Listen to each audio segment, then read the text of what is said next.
we've got a big panel. Each panelist is going to have a slide or two just to set their thoughts on some of this. I'm going to quickly introduce them. We've got Jonna Burke, who's the EVP of Burrell's Loose and co-chair of AMEC's North American chapter, sitting over there. We've got Andrew Hughes in the red shirt, who's the commercial director at the NLA. We've got Courtney Caluth in the white shirt in the middle there, director of planning and evaluation at the Cattlemen's Beef Board, US. Giles Peddy, second in here, Group Managing Director UK of Lewis PR. Sean Smith, there's Sean over there next to Jonna, Chief Executive of Australia and New Zealand for Isentia. And we've got Michael Ziviani, founder and CEO of Precise Value and co-chair of AMEC's Asia Pacific chapter. So that's the team. They're going to talk for 1 or 2 slides each, just with their thoughts. Then we're going to have a discussion. And what we're looking to do by 4:15, so we've got just over half an hour, is to come up with 2 or 3 or 4 statements, effectively, of what we think that AMEC should do to prioritize. What work should AMEC do to prioritize this and make sure that we can develop it and take it forward. So I'm going to press the button. It's going to randomly select someone, and they have to recognize their slide, and I know who that is. There we go.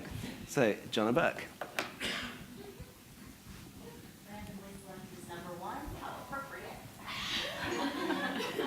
So, in going through this, we were asked to kind of talk about some of the challenges that we have in our particular region. And I think some of the things that are consistent across the board in North America that I'm hearing from the team and from our own clients is they need the ability to tie these metrics back to KPIs. And oftentimes that's a challenge within their own organization, more so than a challenge within the data and the information that we're providing them. But it's still the overarching challenge of, as we've heard in a lot of these presentations, PR professionals going into these meetings and overwhelmed by all of the beautiful charts and all of the metrics that the marketing team has and how they're trying to fit into that model. Ultimately, they need the metrics that are going to easily ladder up and ladder down within the organization, depending upon how they're going to use them, and demonstrate the correlation to the outputs and the outcomes.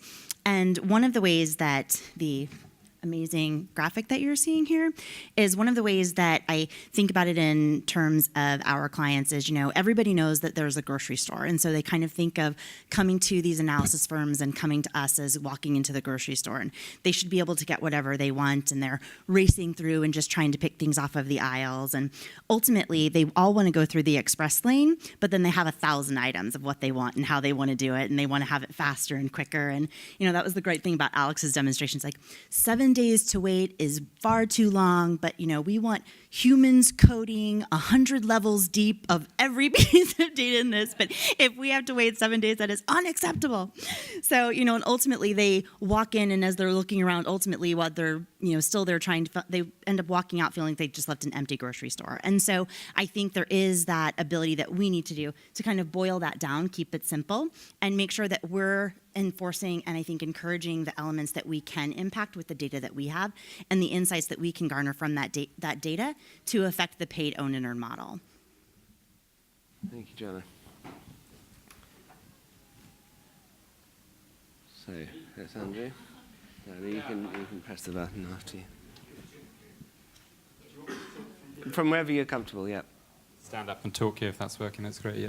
So yeah, Andrew Hughes at NLA. I feel in some ways a little bit of fraud in this audience, and I don't have clients who come to me for media evaluation, but actually I do, because NLA works very closely with the media monitoring companies in the UK, and our role, and particularly my role since I joined the organisation, is about helping them get better access to data.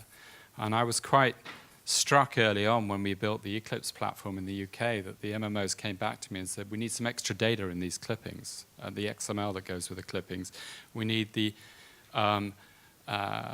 coordinates at the edge of the article. And I thought, why on earth do you need that? And we have to calculate these things called advertising value equivalents. Now, I worked for the FT for 12 years, and the FT didn't discount much in those days. I think, sadly, it does now. But I knew an advertising value equivalent was a complete nonsense. More recently, we've been talking about the web, and the web is where things are going. And the beauty of the web and the beauty of digital is that digital is very, very transparent. And working with the UK major MMOs, we took that idea and thought about it. And we've built this product, which we call Article Impact Measurement. It's a wholesale product for MMOs, PRCs, and the channels to use. It's not really designed for the end users. We're not setting ourselves up to be expert in something we're not. But what we are doing is we are now exposing newspaper website page view data to the market, which means that we're also linking that with the extent to which that data is copied, and particularly social media data, which means for the first time you can begin to see the interaction, not just was something published, but how many times was it actually looked at. It's slightly different from the nonsense of opportunity to see, which at a recent seminar PRCs were pointing out, you can very quickly get opportunities to see bigger than the world's population, because newspaper overall readership data is not very useful when you're trying to evaluate actually what was read. But people can now see what was read, see whether it was tweeted, it's linked at the URL level. And we don't pretend that that's, we think that's a leap forward. We don't know if it's being done elsewhere, but we think it's exposing a lot more data, which allows you, the experts in the room, to build better tools for components of what we're talking about today. We're very interested to see how that goes, what feedback we get, whether we create a message from that we can take back to our owners, the newspapers, persuade them to expose more data. But I think it's about giving you tools so you can build better systems, and we hope that's a step towards creating better solutions for clients. Thank you, Andrew, very much. Who's claiming this slide? It appears as though my title slide got lost along the way. I'm Courtney Klaus, and I just want to share with you a little bit about my experience on the client side as we went through this journey. It's been over a 2-year journey of implementing a performance and evaluation metric for our contractors, one of which is here in the room, our largest contractor, the National Cattlemen's Beef Association, and you heard from Meredith and Michelle on the progress that they have made. We have a slightly different focus as I work for the administrative body of that funding that they contract for and carry out. And so our big question, or our one thing, as Michelle coined it earlier this morning, is looking at the return on investment that America's farmers and ranchers get for their consumer preference building programs. So as we began this journey, we uncovered a lot of challenges similar to all of the challenges that I've heard expressed here this week, which honestly has made me feel a lot better about our journey. So thank you for all of that. So we wanted to develop a single metric that could be used across all of our 8 contractors, and that could also then be understood by the farmers and ranchers that are funding it. A little bit of the challenge there is we have varying programs and varying levels of talent at all of our contracting associations. Michelle and Meredith in their program are head and shoulders above any of our other contractors, and so it was trying to find that middle ground that everyone could be able to execute. So not only did we have to teach them the language so that we were all using the same terms in the same way, we had to teach some of them how to get the data that was needed to complete the metric itself. And so what we arrived at is what we have called our PEM. We love acronyms, our performance efficiency metric. And it measures voice, reach, and industry voice amplification per $1,000 invested. And it's adjusted for message delivery, which we have looked at the research and indicates drives consumer preference for our product. We also have an adjustment for channel effectiveness, which again, we went back and validated with research, not only with all consumers, but with our target audience. And what we've learned is we still need better data and more data. So this is an iterative process, and this is just phase 1 or step 1 in our journey. The pros is that what we resulted with was a single metric that was easy to understand and answers an output question, a somewhat sophisticated output question, but still an output question. It's also been very useful in the planning stages because it's forced all of our contractors to really begin to ask the question, why? Why are we doing this? What is the end goal? And it has forced them in no other terms than to set a goal for their outcomes. So it's been very helpful.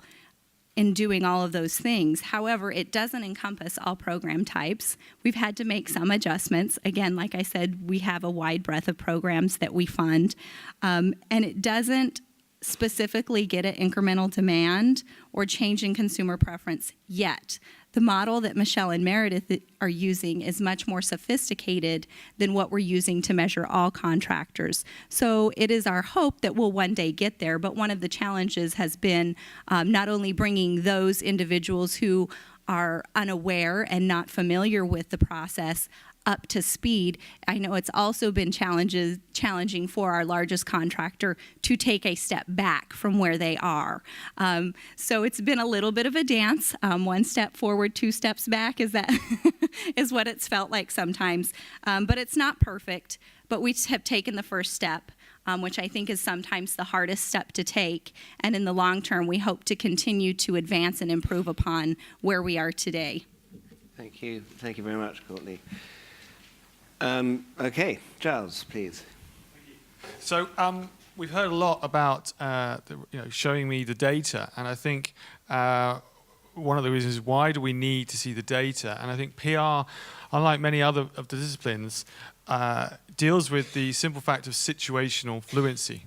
You know, we're dealing with 24/7 problems, crisis comms, real-time issues, variety of stakeholders. And so our challenge is to get into the mindset of people in the PR industry to think about data. And they have to be curious about data. Because at the moment, we simply talk outwards. You know, it's all about how much proactivity can we do, how much output can we do. We use our mouths most of the time. But we all have 2 ears and 1 mouth.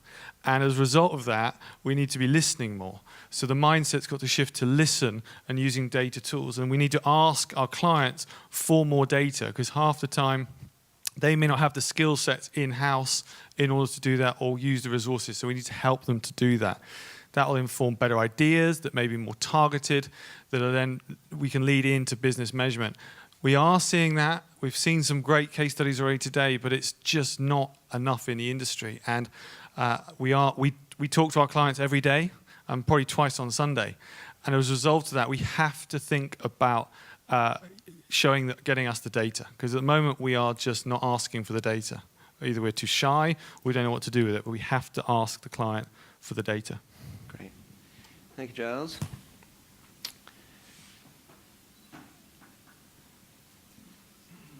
Michael, that's awfully like yours to me. Okay, I'm approaching this from a bit of a different background. My background is market research, predictive analytics, data science, and interpreting that into business value. So I wanted to share something with you regarding this, and metrics is something that is very close to my heart. I spent 6 years with Microsoft preparing metrics for Bill Gates to review every 6 months, so it's not something you do with a light heart. But this diagram is another way at looking at implementing the Barcelona principles, and it joins the dots to really answer the integration challenge. It's something we developed in Australia with the PRAA input from the measurement committee there. Further refinements, thank you to Dr. Jim McNamara as well in a version 2, which I'm not showing today. It's a bit more complex, but let's have a bit of a look at this. We published it about 5 years ago, so I wanted to just run through some of the theory behind it. Let's have a bit of a look here. Have we got a pointer? No, we're going backwards. We go forwards again. Thank you. Laser. There is a laser. Here's a laser. Laser. Starts off with a business objective and moves to the comms objectives.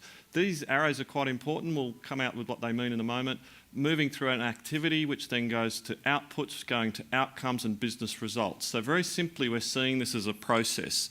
And some of this theory came out of control systems in engineering, which I studied before I did marketing. But it's quite a nice way to look at the different pillars of how things occur. And of course, when you do an activity and you look at your outputs, you can loop back and change the objectives and move around. So we're kind of looking at this as a philosophical dynamic machine, if you like, a way of evaluating and coming down from that 30,000-foot view of the Barcelona principles, but yet not quite as detailed as the valid metric frameworks yet at all. And enabling you to then go forth and fill each of these pillars here with the relevant metrics that may be. So I'll give some examples to those. Let's have a look at the various activities, which might include media relations or number of releases or events or so on. Then moving through to outputs, the common things. In fact, the top 3 from the Gorkana survey were in fact volume, tone and audience size. So they're a simple version, if you like, of what could replace AVEs. Key messages, share of voice, then typical outcomes in the consumer goods area of awareness, consideration, intention, your brand metrics, but then perhaps some more around the reputational metrics in the corporate sphere. And then finally, the business results, cost per acquisition, acquire, grow, churn, sales, profit, and even share price. And we tested the share price with a series of R&D, statistical R&D we ran, and we were able to build an attribution model between outputs here and share price fluctuations. That is knowing which messages lift share price and which messages erode share price and how much they have that factor. So this is a fairly robust way that we would like to take forward the thinking and suggest that this is an input. It's certainly not an answer to everything we're proposing, and I'd welcome you to use it, hopefully with attribution, please. So thank you. Thanks, Michael. And what have we got next? Do you have a slide? I'm just going to take a guess that that's me because I'm the last man standing. I'm not getting a slide. So that's clearly not my slide, but we'll move on anyway.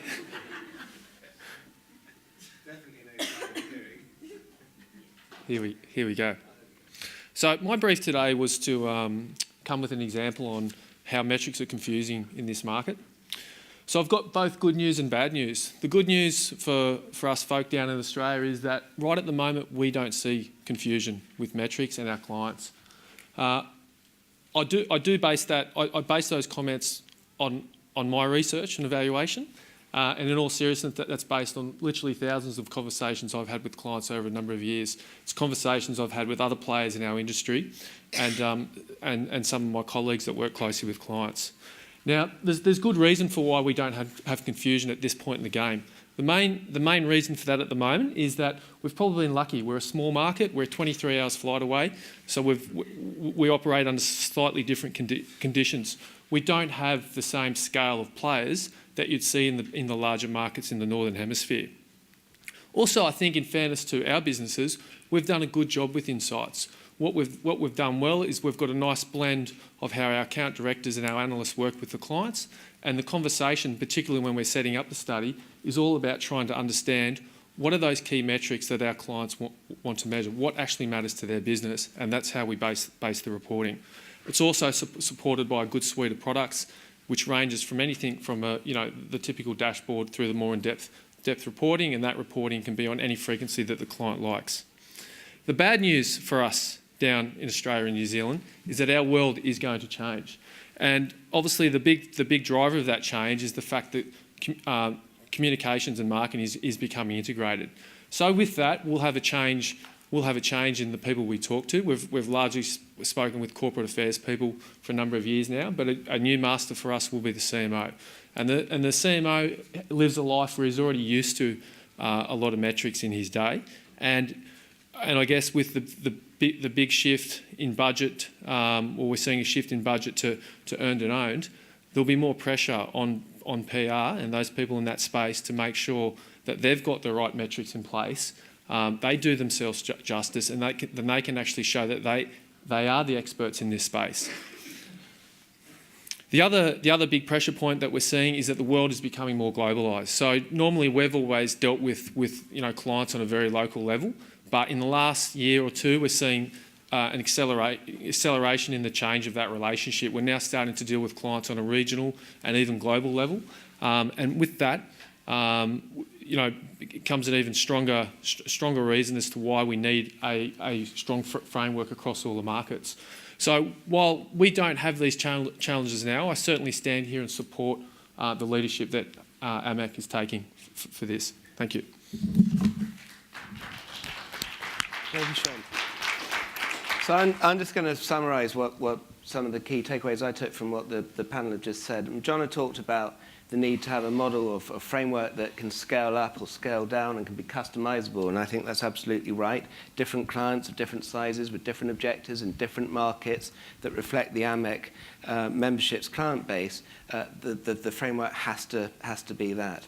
Andrew talked about a specific metric that's linking mainstream media and social media, as well as giving accurate article views.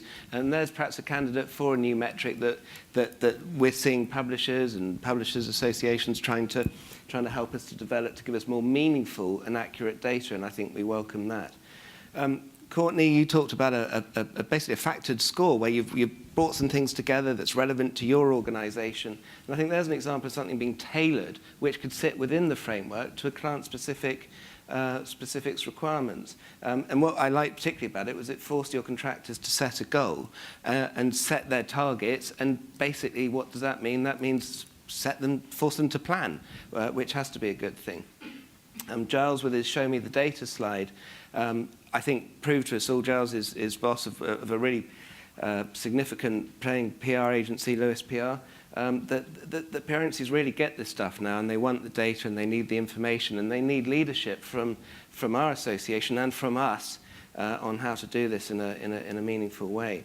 And Michael showed us basically what I feel is very much a similar framework to the suggested model that I'd shown. But what Michael's done is he's taken it a bit further than the one that I showed you, where he's saying, well, let's start with the business objectives, then what are the communications objectives, then we're going to link them to the inputs, the outputs, the outtakes, and the outcomes. So it's linking that whole planning, which is what we need to be doing as well. So I think we welcome the ideas there. And of course, crucially, it creates that proper feedback loop, such that we don't just send out a report, and if we're lucky, a client reads it. If they don't, if we're not lucky, it just sits at the bottom of their desk and never gets read. But they read it, and they act upon it, and they change their strategy as a result of it. And at that point, I think we're really changing the game.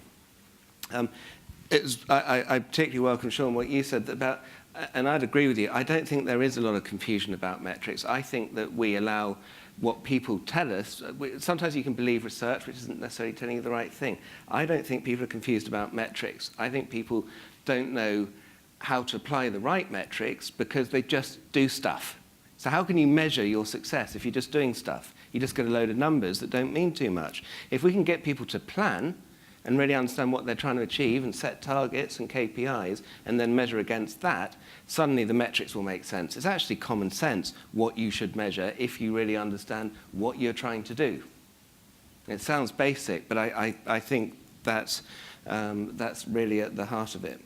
And what I want us to do with this framework then is to give all of us, I want all of the AMEC membership to adopt it, because it's not proprietary. It can work in with anybody's different metrics that they use. But it allows us to be credible, confident consultants providing meaningful approaches that are consistent and really, I think, let us hold our heads up high as not snake oil salesmen, of which, unfortunately, the social media era has far too many, but proper consultants helping our clients really understand what it is that they're trying to achieve and then proving that success. So with that, I throw it open to the floor, and I'd ask for any questions, thoughts, feedback on what you've seen and heard so far. So do we have a comment or a question? We've got one from Professor McNamara in the front row, please. Just a comment, but you might give comment on it, is that one of the things I like about what Michael Ziviani presented is that you can put any metrics in there and any form of communication could be measured by that process. The problem with a lot of the models, including the AMEC model, is it started with social media, which is very narrow, and it still has, by putting paid, earned, etc. on it, it's all about media. Now, I thought the name of the organisation was the Measurement and Evaluation of Communication. Yeah. So I just throw that question out. I've heard the word media used over 200 times today. And I'm just wondering, what if you were measuring events? What if you were measuring other activities? I can see Michael's model doing that, but a lot of the other things are very focused on media. And clients are living with customer sat data, they're living with reputation data, they're living with financial data, and media data is only one very small part. And often media, in the traditional sense, is only one small part of what communication is about. And totally agree with you, Jim, on that. And so I think it may be useful just to take another look back at this, because this was only a straw man of how it would be simplified, but before it was added to. And what you can see here, and I'll just emphasize it, is that up at the top there, it says what I call a misspelt GHOST, but the GHOST model. So start with your goals, your objectives, your strategy, and the tactics of the organization. And our vision would be that you'd put that in. So it's actually very similar to what Michael's done. You start there, and then you work your way through, and it would have feedback loops as well. But I totally agree, and there's a lot more work that needs to be done still to this framework. But thank you for that contribution. Do we have another comment or question? Sarah, in the middle, please.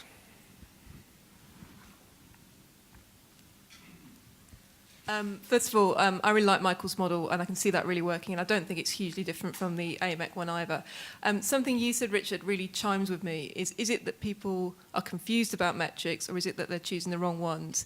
And I think that might link back to another problem that we have to look at, which I see lots of communicators struggling with, which is defining communications objectives, which sounds like a really straightforward thing, but actually this is something I see my colleagues struggling with quite a lot. And I wonder if there's another piece of work that accompanies this, which actually standardises some process in terms of objective setting and linking them back to organisational objectives as well. Yep, I think, I agree, basically. not 100% sure what to say beyond that I agree. I'm not sure how much we can do as compared to within the organisation itself. That work needs to happen. But we can certainly set best practice and guidance. And one of our views here as well, and again, it's very difficult to show you on a static PowerPoint slide, but that depending on the objective that you might select, we were thinking it could perhaps be broad categories in a drop-down box, which would then present a menu of potential metrics, which would all have definitions and explanations of what they were, why they were good, maybe even linking through to sort of where some of this data might sit within the organisation, because it's not all going to necessarily come from an AMEC member. Some of it might be sitting in other silos within the organisation. Market research and NPS scores, all those things exist already. So pointing out where some of this data might come from. So I think that would all be part of this interactive website, which I think I'm beginning to feel this could become one of our priorities. Marion, please, in the front. Oh, sorry. Well, yes, Marion. Andy. Sorry, Marion, usurped you. Andy West from Hotwire. I am but a simple PR man, so I think of things in very simple ways. And I actually agree with Giles. I think what this comes down to is education, education, education. So often when we have a conversation at a senior level with clients and we ask them to open up for us to see their data, either it's because in the silo that we work in, which too often is PR or communications, they don't themselves have access to that data, which I find kind of scary, or they feel like that data is so confidential that they're unwilling to share it. So I think there is, dare I say it to the clients in the room, I think there is still a huge amount of education to go on to show clients the benefit of PR agencies having that data in order for the PR agencies to do a better job in setting objectives and aligning metrics to it. But I also agree with this lady's point around objective setting. I think the PR industry still thinks too squarely about media and clips and is not smart about actually what are we trying to achieve and putting smart objectives into their campaigns. Yeah, and I agree, and I think that should be one of the things that we should be focusing on as well, is getting behind a big education program on exactly those issues. It's something that we talk about in the Evaluation Council a lot, and Sarah's heard me talk about that, in that education can't be a one-off process because even the nature of our industry, there's a churn of staff at a rapid rate. It has to be ongoing. It has to, in today's busy world as well, you have to be able to do it at a time of your choosing rather than a time of an organization's choosing. So again, I think that perhaps links to having an interactive website that could help you create your plan that advises you how to set objectives, linked through to how to do the right metrics. I think we might have another thing there. Christina. Important step is actually, if we look at that journey from exposure, engagement, and all that, the very first step is to understand where the brand or the company is, right? So some brand, clearly, your objective is create that exposure or awareness because you're not there yet for people to advocate for you. Because other brands like Coca-Cola, everyone's aware of them, right? So there is the objective is further down. It's more advocacy as well as being able to use your consumer as almost like your spokesperson when there's a crisis event happening, right? So I think that's actually the very first step to understand where you are along that journey. Then we can talk about what's the specific objective you set, and then what are the metrics that support that objective. Yeah. We'll come to Marianne because I led her down last time, and then back there. But to Marianne, please. Thank you. Just to build on Jim's comment earlier about what if it's not media, I think of plenty of examples of that, and many of us in the room have probably worked with Coca-Cola, where they do lots of small-scale events where it's actually all about the engagement and the sharing through media anyway. So actually, even a lot of the event stuff, and the case I showed earlier, you ultimately do the event because you want media, conversation, social media around it. So I think you kind of come back to capturing the impact of it through the media it gets played out in. But what I wanted to comment on was I think this tool is fabulous. I particularly like the idea of drop-down menus and almost walking people through it and making it easier. You also touched on what I was going to mention. We're dealing with a lot of young millennials who move through the PR industry quite quickly, like things to be simplified, like drop-down choices. It's very much the way that they work and learn training online. And I wanted to ask, finally, in building it, no doubt you've been testing it and put some cases through it and had a go at how it works. Are there any more difficult points that you're finding that we need to be aware of as we start playing with it later when we all go back to our countries and experiment with it? So I just thanks, Marianne, for those great points. Just to clarify, at the moment, this is what I would call a straw man. In other words, it's something that we just started to mock up what it might look like, so it's very far away from a finished product. And I think what we'd like to do, depending on the objectives that we all agree on today, but is to welcome input from everybody into how we can improve, how we can build on this and make a version that really works, which will allow us to make this the AMEC framework, replace the others that is fit and strong for a modern communications professional. There's a question just behind here.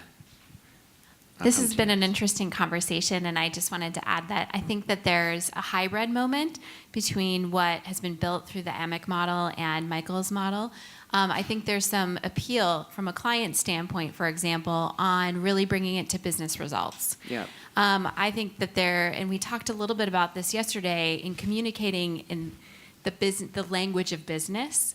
And ultimately, this kind of scorecard or dashboard that we're building is going to be in the hands of a CFO one day. So think about how that's going to be communicated to that C-suite. That's going to be what's going to be most helpful to a client side. And so as you think about refining, stretch yourselves to think about how integrated communications and how PR meshing with marketing could be a real opportunity for driving new change through this kind of measurement discipline. Yeah, no, you bet. And, outcomes of the business results or the organizational results, we have to be very careful. One of the criticisms we got with our last framework was it said business results. And so all the not-for-profits, all the government communicators said, we're not a business, that's not for us. And we've got to be very careful about that. When you use words, people look almost for any excuse to say it doesn't work for me. Or if we created a menu of potential metrics and people look at it and go, well, that one's not right for me. So this is, so we really need to think this through. This is some of the learnings that we've had. But welcome your points, and they're very valid. Thank you.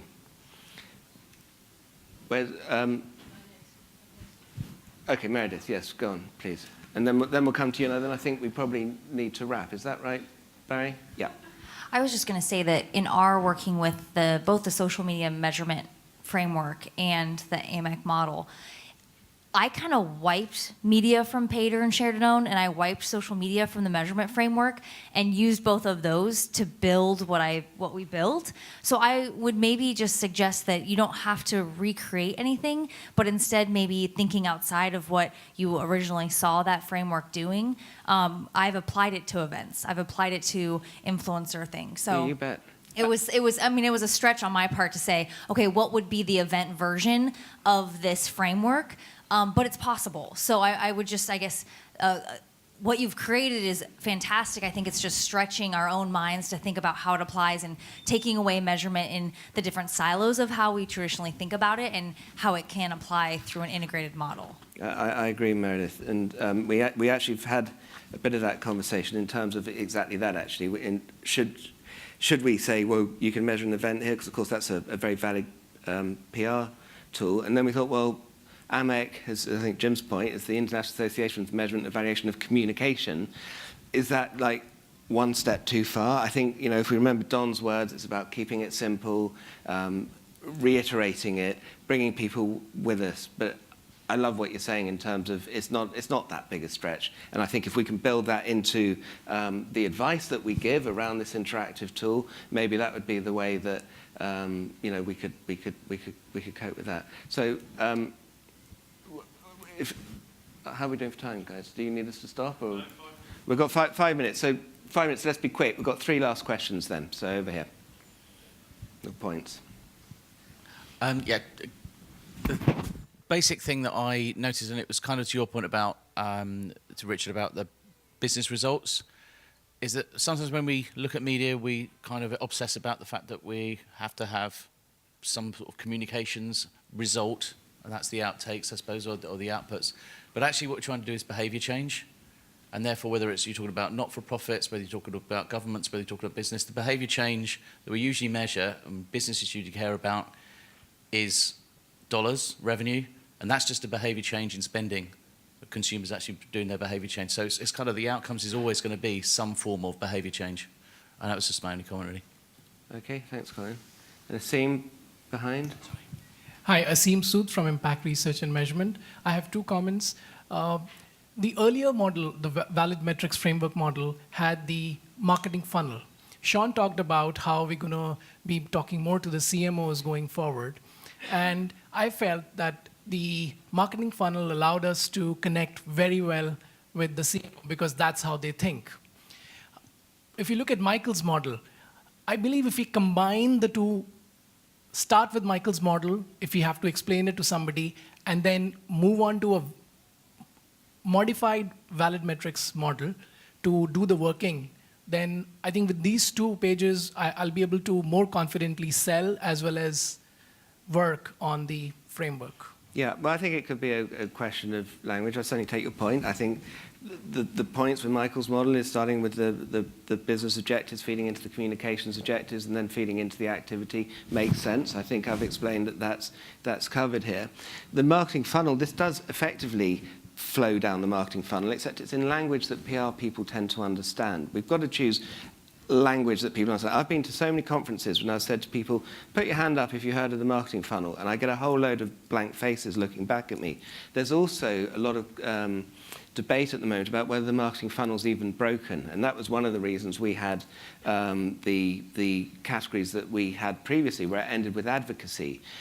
Don's point there being that after the ultimate end action, normally a purchase, there's another action that occurs, which is the advocacy or the lack of it after that purchase. But it can get confusing for people very quickly. I welcome the feedback, and I think that we would like to, we'll have a consultation period with people to look at this, but what we really need to do is come up with an approach which will definitely blend what Michael showed with this, and it'll be developed further. But then we need to get behind it, and we, as an industry, we need to all start using it.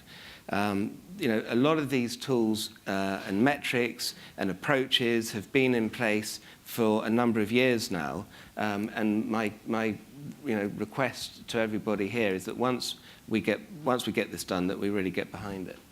So I think on that, then I think we need to stop. So thank you everybody very much for contributing, and we'll feedback to Jeremy. Everyone's going to come in, and we're going to move to a vote. Thank you very much.